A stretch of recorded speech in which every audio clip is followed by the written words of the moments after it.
রহমতুল্লাহি ওয়া বারাকাতুহু। সুধী দর্শক, আপনারা আমার নাজমুল ইসলাম চ্যানেল থেকে সবাইকে শুভেচ্ছা নেবেন। আজ আমি যে বিষয়ে বলবো সেটা হচ্ছে আগামী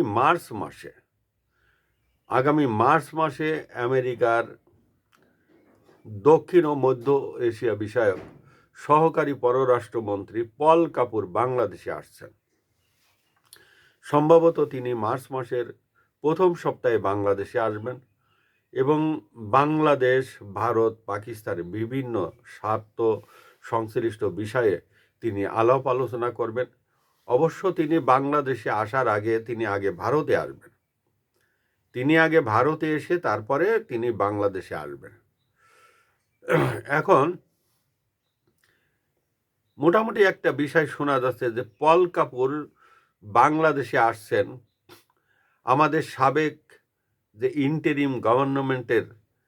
ইন্টেরিম সরকারের প্রধান ছিলেন ডক্টর ইউনূস সাহেব, তিনি যে নির্বাচনের 3 দিন আগে বাংলাদেশকে বিক্রি করে দিয়েছেন, এক হিসেবে বলা যায়। বাংলাদেশে আমেরিকার সাথে একটা গোলামি চুক্তি করেছেন। সেই চুক্তির বিষয়ে পল কাপুর ঢাকা আসছেন এবং তিনি ঢাকা, নয়াদিল্লি এবং আমেরিকার বিভিন্ন স্বার্থ সংশ্লিষ্ট বিষয়ে আলাপ আলোচনা করার জন্য তিনি ভারতে আগে আসবেন, ওখানে এসে আলাপ আলোচনা করবেন এবং তিনি যাই করেন না কেন শোনা যাচ্ছে যে সেটা ভারতের নজরে রেখেই করবে এবং ভারতকে সন্তুষ্ট রেখেই করবে। তার বড় একটা ডিলের ভিতরে আছে যে ডক্টর ইউনূসকে বর্তমান যে তারেক জিয়া সরকার আছে, প্রধানমন্ত্রী তারেক জিয়া, তার সাথে হয়তো কথা বলতে পারেন যে ডক্টর ইউনূসকে রাষ্ট্রপতি হিসেবে বাংলাদেশে রেখে দেওয়ার জন্য। কিন্তু ডক্টর ইউনূস সাহেবকে রাষ্ট্রপতি হিসেবে হয়তো অনেকেই চাচ্ছেন না, কিন্তু আমেরিকা চাচ্ছে এই কারণে ডক্টর ইউনূসকে দিয়ে যে একটা গোলামি চুক্তি করানো হয়েছে নির্বাচনের 3 দিন আগে, এই ধরনের বহু চুক্তি তিনি রাখতে চান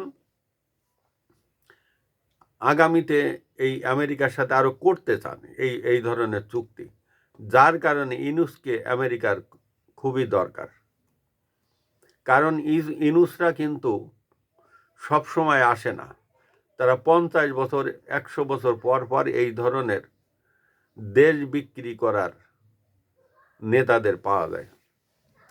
এর আগে আমরা দেখেছি বঙ্গবন্ধু জিয়াউর রহমান, ইরশাদ সাহেব, বেগম খালেদা জিয়া এবং হাসিনাকে দিয়ে যে কাজ করানো যায়নি সেই কাজ ইউনূসকে দিয়ে করানো হয়েছে।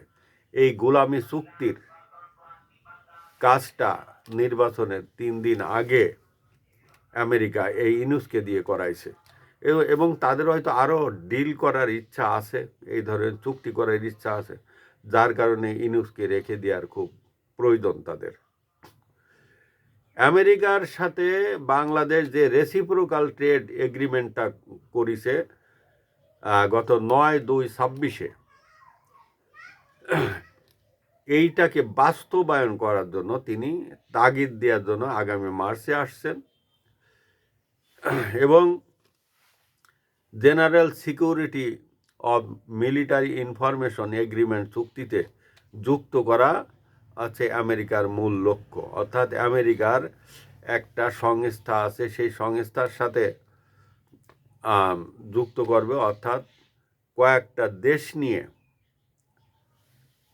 একটা বিশেষ করে কোয়াডে অবশ্যই বাংলাদেশকে যুক্ত করার চিন্তা ভাবনা আছে, যদিও কোয়াড এখন নিষ্ক্রিয়।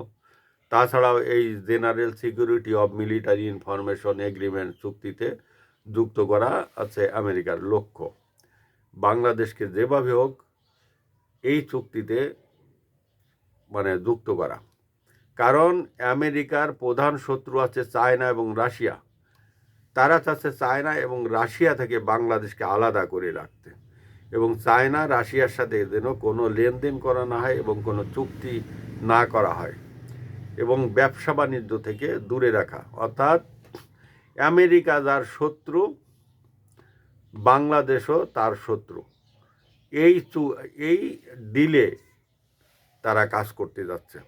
অর্থাৎ আমেরিকার কোনো শত্রু রাষ্ট্রের সাথে বাংলাদেশ কোনো ব্যবসা করতে পারবে না।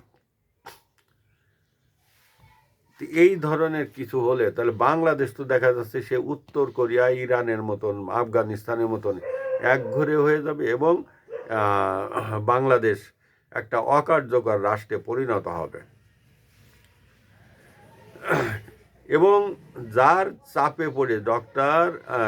চাপে পড়ে বর্তমান সরকারের প্রধানমন্ত্রী তারেক জিয়া এই খলিলুর রহমানকে তার মন্ত্রী সবাই রেখে দিয়েছে, তাকে সম্ভবত পররাষ্ট্র মন্ত্রী রাখিছেন।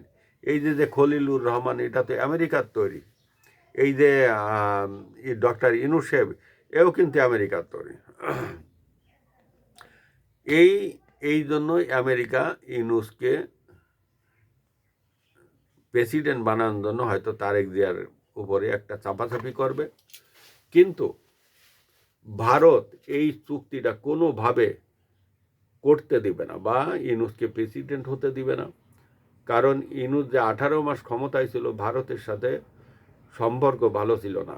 আর তাদের একটা ভয়, অর্থাৎ ভারতের একটা ভয়, ইউনূসকে প্রেসিডেন্ট বানালে বাংলাদেশ একটা জঙ্গি রাষ্ট্র হয়ে যাবে। কারণ জঙ্গিদের সাথে ইসলামিক যেসব গ্রুপগুলো আছে তাদের সাথে ডক্টর ইউনূসের সম্পর্ক মানে খুবই গভীর। তা যার কারণে ভারত চাবে না যে ইউনূসকে প্রেসিডেন্ট বানাতে। সুধী দর্শক, আসসালামু আলাইকুম ওয়া রাহমাতুল্লাহি ওয়া বারাকাতুহু।